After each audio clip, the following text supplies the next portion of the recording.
I found out about her wedding the same way I found out she cheated, through a post she never meant to send to me. A reel, piano music playing softly. The caption read, "Can't wait to say I do to my forever hat level up."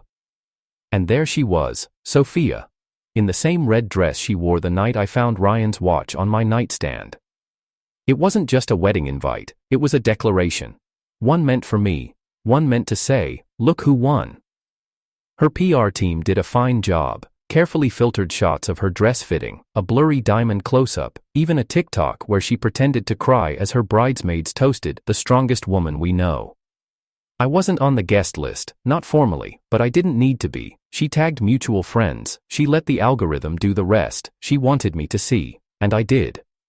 At first, I didn't react, I just stared at the phone in silence, not rage, not sadness, just a slow, chilling realization. She really thought she had buried me under the image of her new life.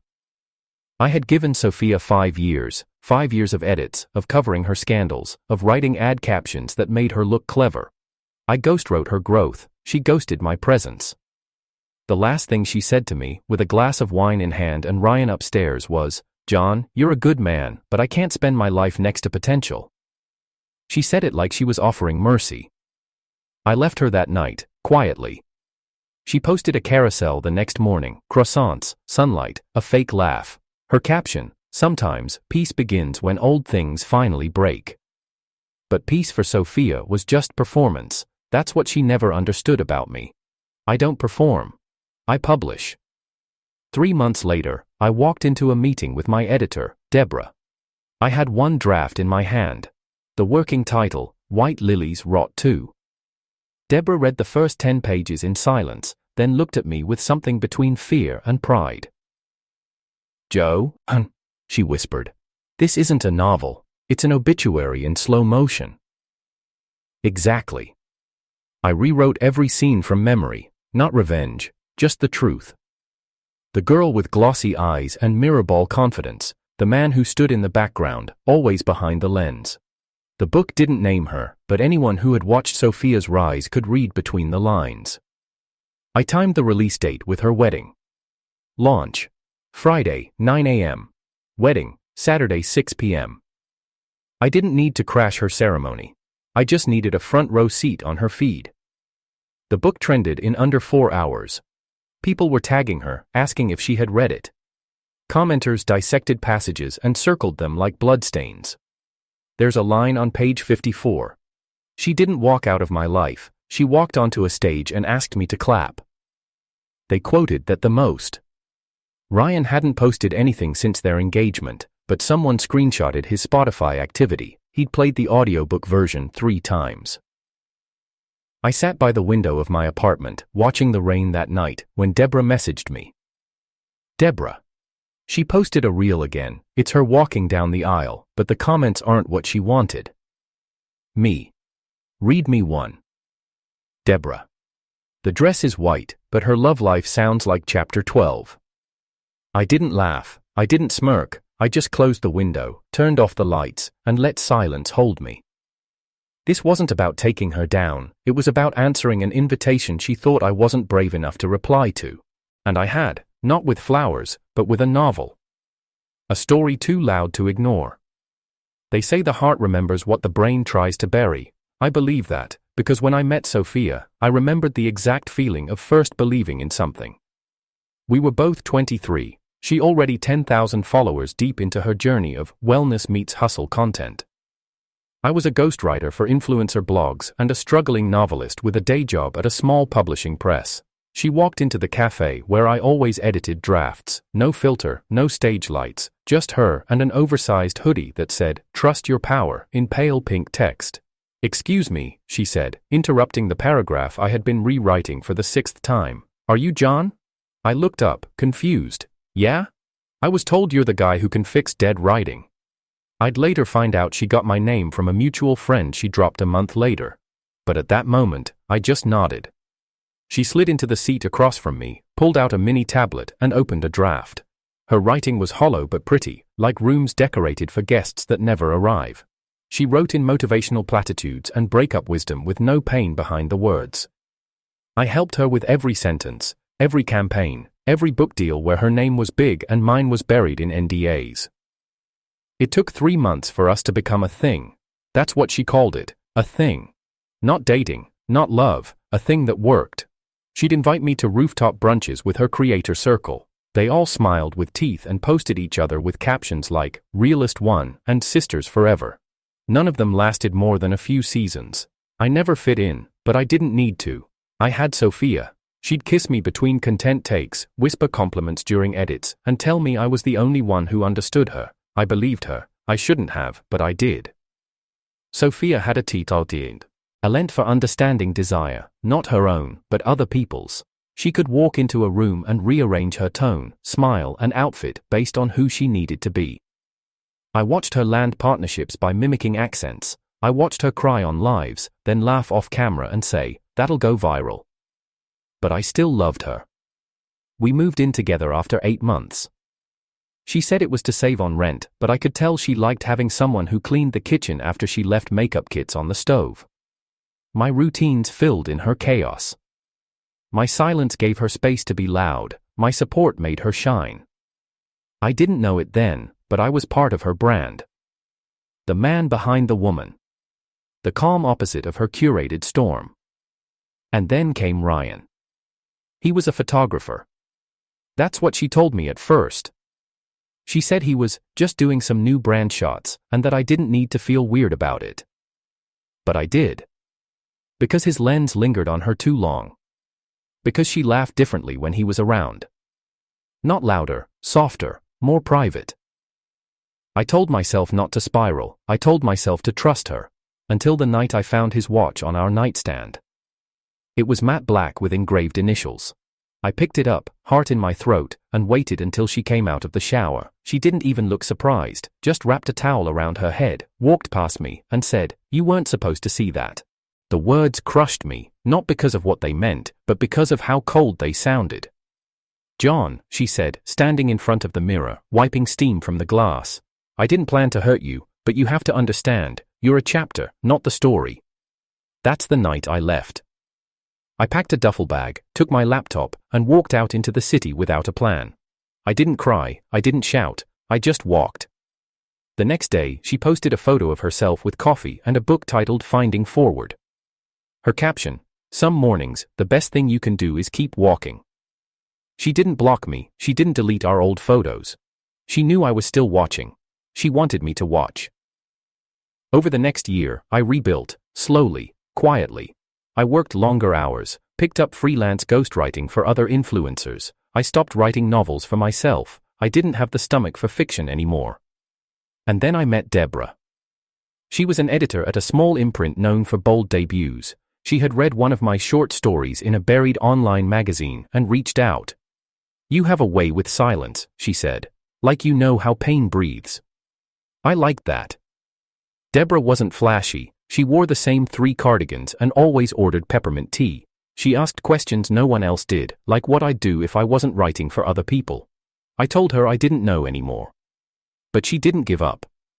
One day, after a dinner where we spent more time watching the rain than talking, she asked, "Would you ever write your own story again?" I said no. Then I went home and started writing. I didn't plan it, it just happened. My fingers moved and the story spilled out. All the quiet betrayals, all the empty compliments, all the times I convinced myself love was supposed to hurt before it felt real. I wrote about Sophia, not by name, but by rhythm, her world, her curated chaos, her applause addiction. It wasn't rage, it wasn't even grief, it was an autopsy of what happens when someone builds a brand out of people they use. I sent Deborah the first chapter. She called me 20 minutes later. "This isn't a draft," she said. "It's a funeral procession wearing lipstick." We signed a deal in 2 weeks. I titled it White Lilies Rot Too, because that's what she always told her followers. "Lilies are my signature flower," she'd say. "Soft, pure, elegant." But the truth is, lilies rot fast, and when they do, they smell worse than anything. I didn't write to expose her. I wrote because if I didn't, she'd stay in my lungs like smoke. When the manuscript was done, Deborah held it in both hands and whispered, "This book is going to hit nerves." I nodded. "Good. I'm tired of being polite." We picked a launch date. April 14th. Sophia's wedding was April 15th. She hadn't sent me a formal invite, but she didn't need to. Her posts had done enough. The venue, the theme, the guest list. She made sure the internet knew that I knew. It wasn't just a wedding, it was a curated victory lap. The caption on her bridal photo shoot read, "Sometimes you have to let go of what's safe to claim what's divine." So I let go, and I claimed my pen. When the book went live, I didn't attend the launch party. Deborah FaceTimed me from the event, panning across shelves stacked with my name. But I wasn't there. I was in my apartment, alone, watching it climb Amazon's top 10. That night, Sophia posted a story. Champagne, laughter, her hand on Ryan's chest. Her smile didn't reach her eyes. 2 days after the book went viral, Sophia called me. I stared at the screen for 10 full seconds before answering. She never called. She posted, she hinted, she subtweeted her emotions. The fact that she was dialing meant she'd lost control somewhere. I picked up, said nothing. She started without even a breath. "You know what you're doing, right?" Still, I didn't respond. "I mean, it's one thing to write a breakup story," she went on, "but to release it now, the day before my wedding?" Now I spoke. "Did you call to ask for an apology or just to hear yourself get offended?" Her voice cracked for the first time. "I didn't cheat on you, John, not like that. You left before anything happened." I laughed, bitter, soft. "You're seriously trying to argue the timeline now? Did Ryan also teach you how to lawyer your way through guilt? You said you were fine, you walked away. I was supposed to fight for you, after finding his watch in our bed?" She went silent. "You want me to clear your name, Sophia?" I said calmly. "Want me to post a story, say it wasn't about you? You think I care about your followers?" she snapped. "No," I said. "You care about mine now." She hung up. 3 hours later, I saw the first damage control post. A video of Sophia sitting by a window in a white robe, no makeup, soft piano music playing. She looked solemn, regretful even. Her voice was steady. I think as women, we're often portrayed in stories that aren't ours. We're reduced to the ex, the mistake, or the villain in someone else's journey. But I want to remind my girls that we don't owe anyone silence about our truth. It ended with her saying she forgave everyone, especially the ones still healing by hurting others. The comment section was split. Some clapped, some dug deeper. Screenshots from my novel floated around in replies, highlighted and paired with her past posts. One line in particular kept resurfacing. "She taught me how silence can be crueler than screams." People were comparing it to a caption she wrote the week I moved out. "Sometimes not responding is the loudest way to answer." They matched too well. Deborah messaged me at midnight. "Deborah. She's going full PR mode. Think she'll sue?" Me. "She'd have to prove I named her." Deborah. "She can't, but she'll try to turn this into pity currency." Me. "Let her. Every story needs a desperate act before the fall." I put my phone down and tried to sleep, but I couldn't, because deep down, some part of me remembered what it was like to love Sophia, and that part wasn't celebrating. That part was waiting, bracing for something worse. It came faster than I thought. The next morning, my publisher forwarded me an email. Anonymous. A Google Doc filled with supposed evidence that I had plagiarized early chapters of the novel from Sophia's blog posts. A weak argument, if you even squinted at the timestamps, but loud enough to stir whispers.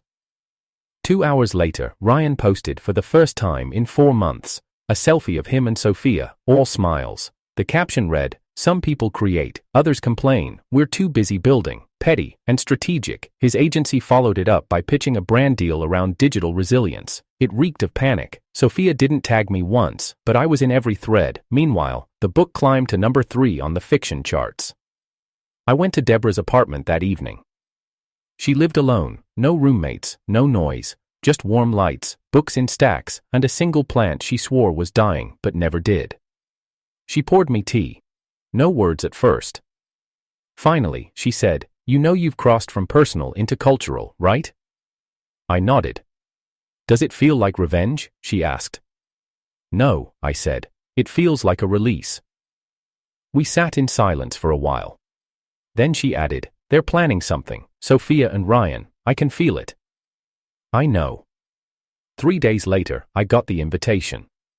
A white envelope was delivered to my doorstep. No stamp. Hand-delivered.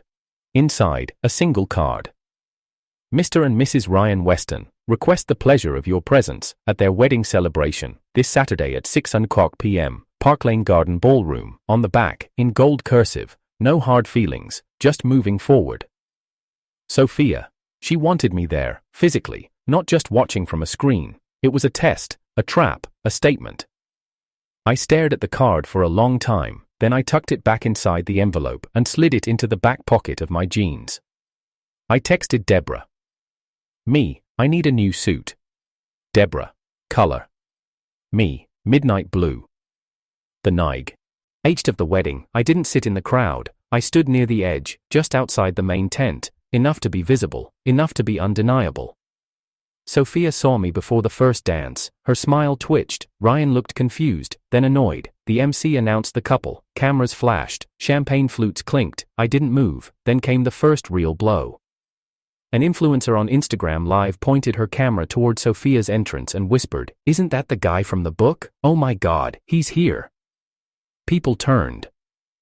Sophia's grip on Ryan's arm tightened. She whispered something. He glanced at me, then back at her. I didn't blink. Halfway through the reception, I moved toward the exit. My point had been made, but then I heard it. "John?" Her voice, sharp, breathless, cut through the music. I turned. Sophia stood behind me, veil removed, face flushed. "Alone." "You came," she said. "I did." She walked closer, too close.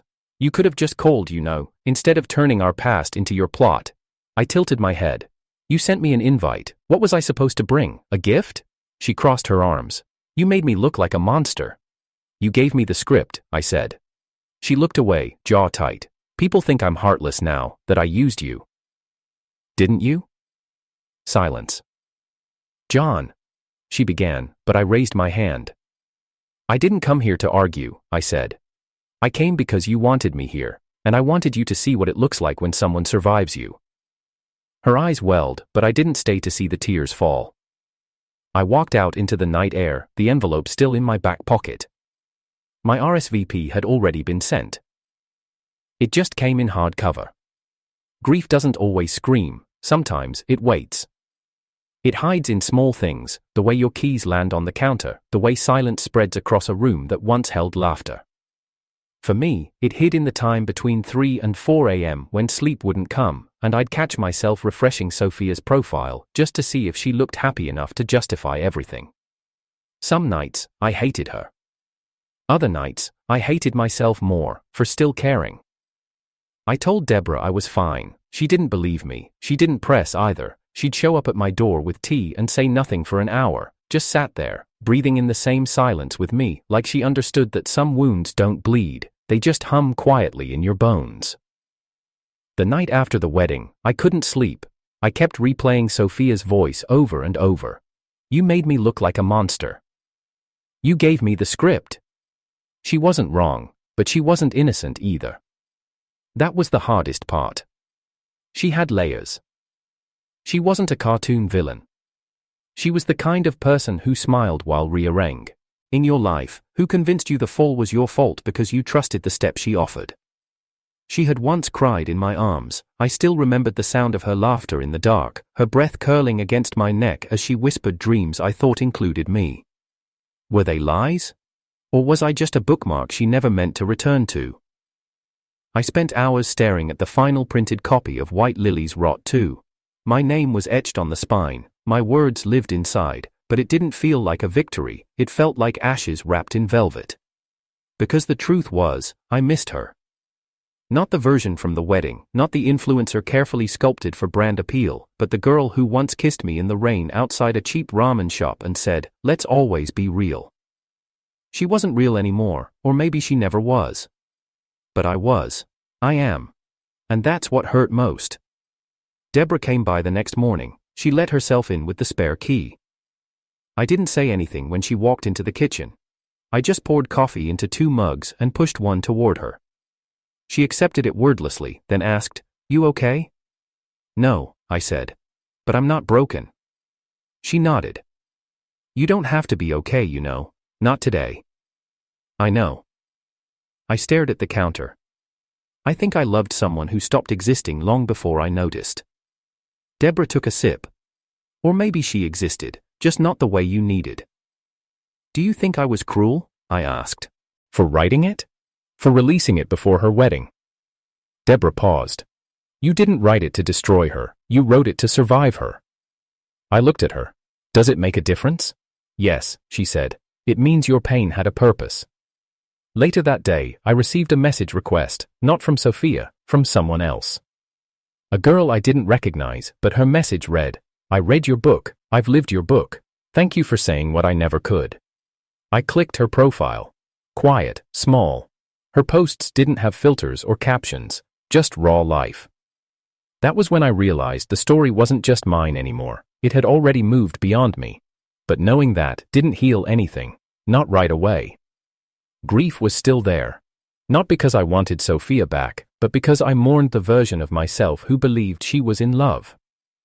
I started writing again, not fiction, just thoughts, morning scribbles, no purpose.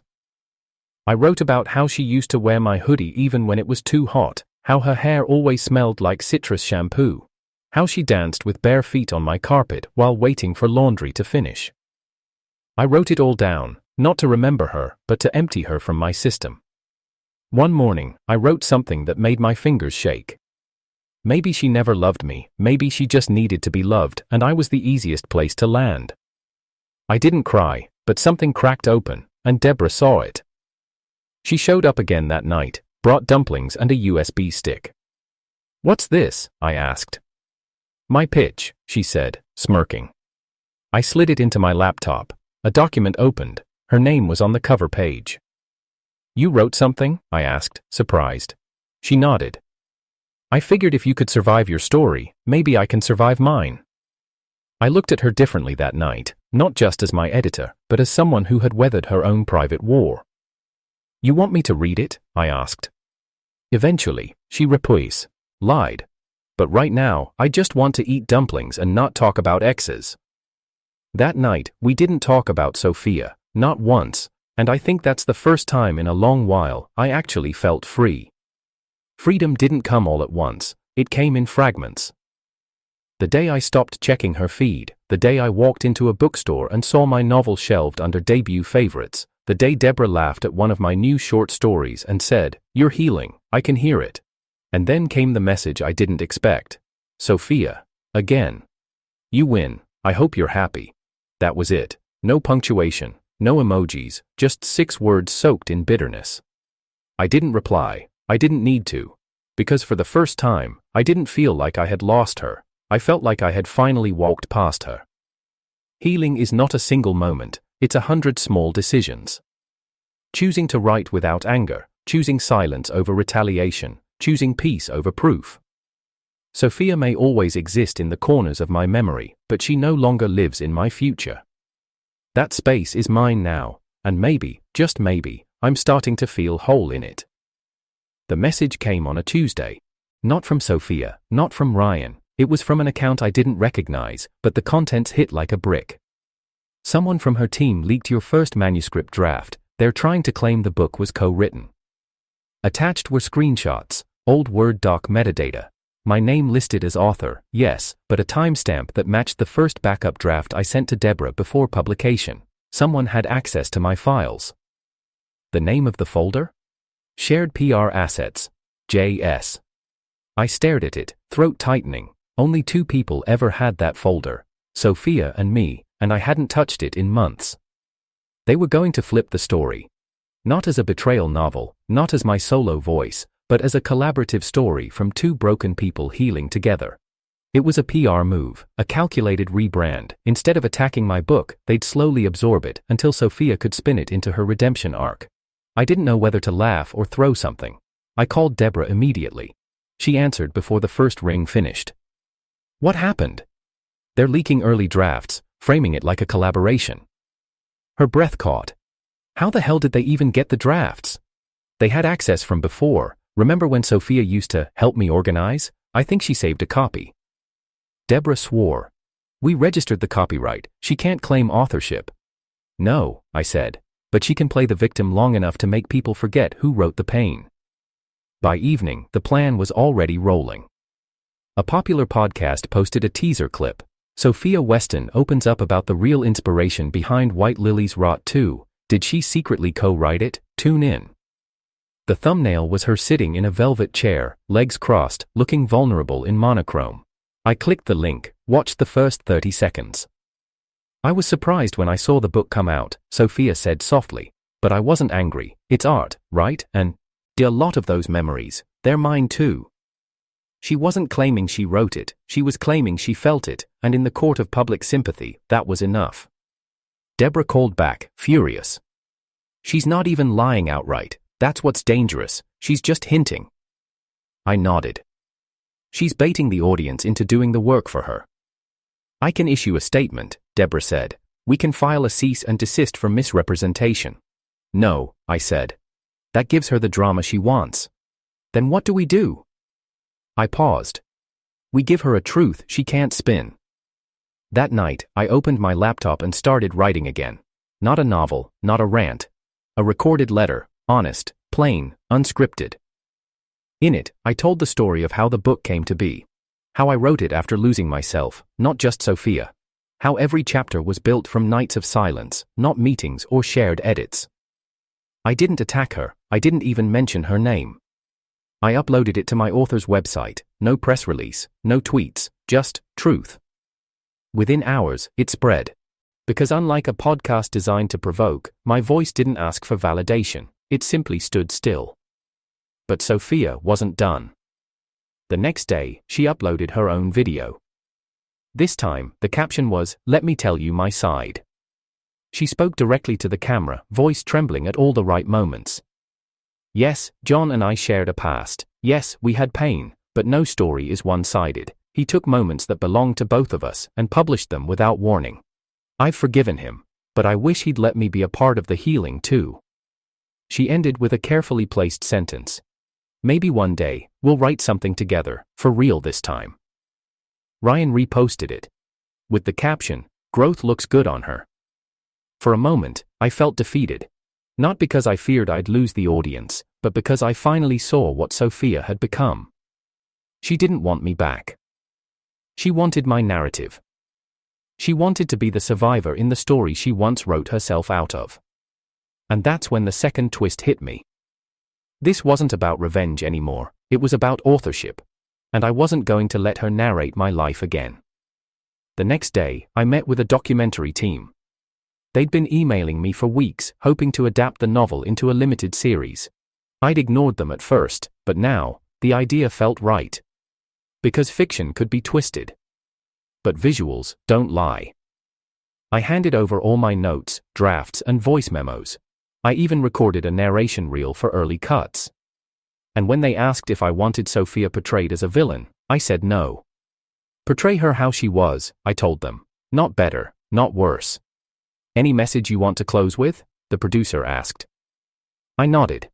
Yeah, just one. What is it? She invited me to her wedding just to flex, I said.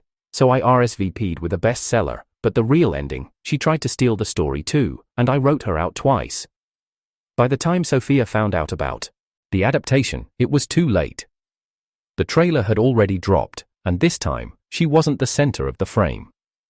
She was a shadow. A flicker in the background. Exactly where she left me. I knew she'd show up eventually, the question was just when, and how loud. I had been careful, no names, no interviews, I let the story speak. But the documentary changed everything.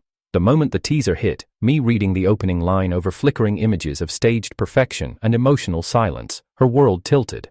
She didn't message me, she messaged Deborah. I was in the middle of reviewing draft 3 of the script adaptation when Deborah walked into the cafe, phone in hand, jaw clenched tight. She wants a meeting, Deborah said. With me? She wants both of us. I leaned back in the chair, letting the request settle. When? Tomorrow, her agency's PR lounge. I almost laughed. She's not looking for a conversation, she's staging a scene. Deborah nodded. I know, that's why we go, and this time, we're not on her set. The next day, I wore black, simple shirt, rolled sleeves, nothing that screamed revenge, just presence. I didn't need to dominate, I just needed to exist. Deborah wore her usual muted tones, notebook in hand, hair tied back. She looked like a restraint incarnate. When we entered, Sophia was already there, seated in a white armchair with golden trim, as if this were a perfume shoot instead of a confrontation. Ryan sat beside her, silent, his jaw set, but gaze flickering. PR reps hovered like anxious interns near a volcano. She stood as we approached. "John," she said with a small nod. "Deborah."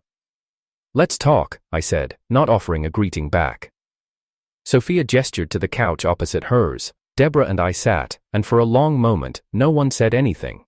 Then Sophia smiled, a tight, rehearsed smile that barely touched her eyes. "I assume you've seen everything?" I raised an eyebrow. "If by everything you mean the documentary trailer that made you a footnote, yes." Her eyes narrowed. "So that's what this is about? Revenge?" "No," I said calmly. "It's about authorship." She tilted her head. "You really think you're the only one who lived that story? I'm the only one who wrote it. You think pain gives you copyright? I think survival gives me truth," I replied. "You left. You built an empire on my silence. You posted your piece while I held mine like a knife in my mouth. So yes, Sophia, I think I've earned the right to tell you." Ryan leaned forward. "This is getting out of hand. Your book already damaged her brand. Now a docu-series?" Deborah cut in, voice razor sharp.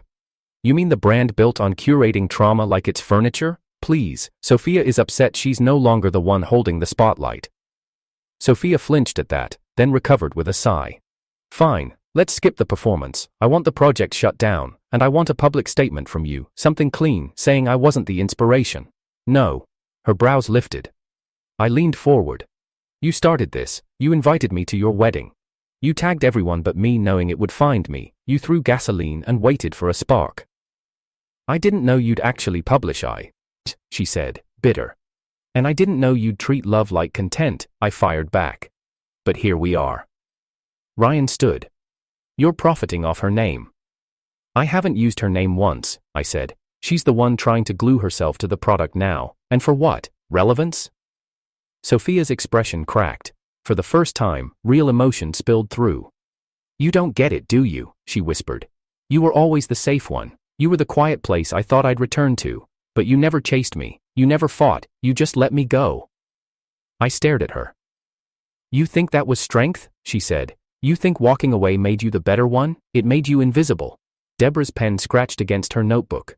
I didn't look. I kept my gaze on Sophia. "I didn't walk away because I didn't care," I said. "I walked because I finally did." Sophia's eyes shined, but not from tears, from fury. "I made you," she spat. "I introduced you to every name in publishing that gave you your break." "No," Deborah said flatly. "You introduced him to brand managers. I found his work buried in a forgotten magazine. I gave him his break, and he gave you silence, until you mistook it for surrender." Ryan grabbed Sophia's arm. "This isn't worth it." But Sophia didn't move. "You think you've won?" she said, standing. "You think this little docu-series makes you some kind of truth-teller?" "No," I replied, "but I know it makes me free." She stared at me for a long time, her voice dropped into something darker. "Do you remember what I said the first time we kissed?" "Yes," I said. "You said you liked stories with tragic endings." "Well," she whispered, "congratulations, you got one." Then she turned and walked out. Ryan followed her, jaw tight, eyes darting. The room emptied, the PR staff left without a word. Just me and Deborah remained. She looked at me and whispered, "That felt final." I nodded. "Bees." 'Cause it was. The next week, the documentary premiered. Streaming platforms battled over exclusive rights, but Deborah negotiated a hybrid release, limited theatrical, global streaming on a Sunday night. The views shattered records. It wasn't the drama that caught people, it was quiet. The lingering shots of a man standing in a room once filled with another person's echo. The voiceovers where I admitted my own blindness. The moment I said, I didn't lose her, I lost the illusion of who she let me believe she was. The audience didn't just watch, they understood. Sophia posted a response 3 days later, a 3-minute video, no filters, no caption. She didn't cry, she didn't deny, she just said, "I guess we were both stories pretending to be real." It was her final post. The account went silent after that. 2 months passed. Then came the awards. White Lily's Rot 2 became the most nominated debut adaptation of the year. I was offered a book deal for a second novel, and Deborah, she was invited to speak on Quiet Publishing, how to let authors write pain without turning it into a press stunt. I didn't attend most events. I stayed home, wrote, read, lived. Until one morning, I walked into the same cafe where I first met Sophia, and I saw her. Not in person.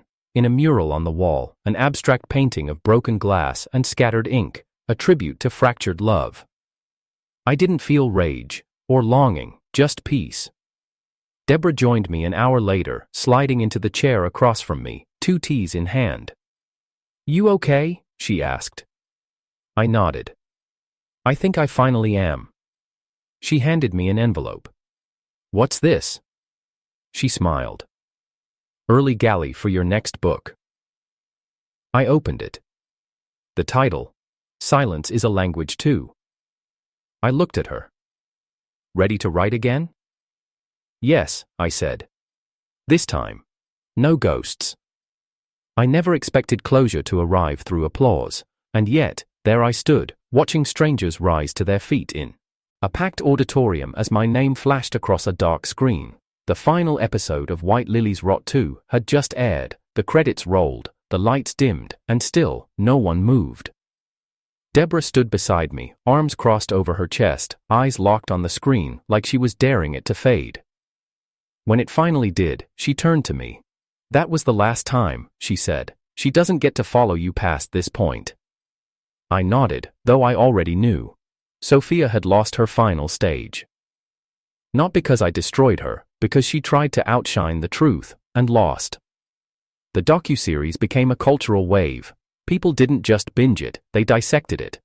Influencers posted side-by-sides of Sophia's past captions and lines from the novel. Fans uploaded scene breakdowns with commentary like, "This is where he realized her love was a performance." Even her former brand sponsors issued quiet statements distancing themselves. But the final nail wasn't from me. It came from someone unexpected, her own bridesmaid. Someone who had stood next to her on the wedding stage posted a TikTok thread titled, "What It Was Really Like Behind Sophia's Perfect Day." Clips showed Sophia rehearsing her vows with a ring light, telling vendors to change floral arrangements because the aesthetic wasn't grief-proof, whispering to Ryan, "It doesn't matter what I say, he's watching anyway." The post went viral, and for once, Sophia didn't respond. Her silence was louder than any statement. Ryan tried to pivot. He launched a podcast about emotional transparency in the digital age, but it flopped after 3 episodes. No guests, no views, just echoes of a man who had realized too late he wasn't the story, he was just an extra. Their marriage didn't last, quietly dissolved in less than 5 months. I didn't gloat. I wrote. My next novel was nothing like the first. Silence is a Language Too wasn't a love story, it wasn't even about heartbreak, it was about finding your voice in the aftermath of betrayal. About trusting silence without being swallowed by it. But I didn't submit it right away, not yet, because I had one final move left. A truth I hadn't touched, not in the book, not in the series, not even in my interviews. It wasn't about Sophia. It was about the people she stepped on, the contracts she faked, the messages she deleted, and the ones she weaponized. It was about a pattern. And I had the evidence. I remember the night I opened the folder. Deborah had handed it to me quietly, sliding it across the table during one of our usual late-night editing sessions. "I didn't want to show you this before," she said. "But I kept everything from when she tried to block your book launch, every threat, every NDA, every back channel." I opened the folder. Sophia had threatened publishers, had posed as me under a burner email to leak fake drafts. Had filed false claims to platforms hoping to stall the documentary's trailer. There were screenshots, legal notices, even a voice memo she'd accidentally recorded, talking to her agent, saying, "If I can't stop him, I'll rewrite it until people forget it was his." Deborah watched my face as I read. "I didn't use it before," she said, "because I knew you weren't done healing, but now? Now, I am ready. I didn't leak it to the tabloids, that would have made it cheap. Instead, I forwarded the folder, quietly, to a journalist I trusted. Someone who had once interviewed me years ago and asked, 'Do you think the people we date can erase us?' They didn't run a headline, they wrote an exposé. A full spread, verified, carefully sourced, titled, "Behind the Filter, the Quiet Manipulation Behind One Influencer's Fall from Grace." They didn't just reveal what Sophia had done to me. They spoke to 3 former interns. One had signed an NDA after Sophia pushed her to fake engagement stats using bots. Another had been forced to take the blame for a copied caption that had been lifted from a mental health advocate's post. The third had dated Ryan before Sophia entered the picture. Her story was eerily similar to mine. Sophia went dark the next day. No posts, no comments, just silence. But silence, in her case, wasn't a language, it was a tomb. I released my second novel 1 month later, no trailers, no launch parties. Just one post. This one isn't a goodbye, it's the beginning I should have given myself sooner. The pre-orders alone outsold my debut. The reviews? They didn't compare it to Sophia, they didn't look for names in the lines, they just read the words. I had finally moved beyond the girl who needed attention to survive, and into the man who no longer needed her name to be heard. The final revenge wasn't exposure, it wasn't even a success. It was long. Her spotlight flickered. Mine just kept burning. And not because I chased it, but because I built it, brick by brick, word by word, without performance. Deborah and I stood on a balcony one evening, watching the city pulse below. "You're quiet tonight," she said. "I'm thinking." "About her?" "No," I said, smiling. "About what I want to write next." She leaned her shoulder against mine. "That's how I know you're done with her." I nodded. She thought the story ended with her, but she was just in the first chapter. Deborah reached into her tote and pulled out a thin box. "What's this?" I asked. "Open it." Inside was a fountain pen. My initials are engraved in silver. Below it, a single line etched into the velvet: "May you never let someone else write your ending." Months passed. I gave interviews, spoke at literary panels, taught writing seminars about emotional truth. Readers stopped asking about Sophia, they asked about themes, structure, character arcs.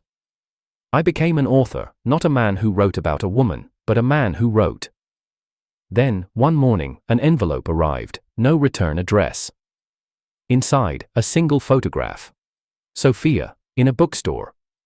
Hair shorter, no makeup, just jeans and a hoodie.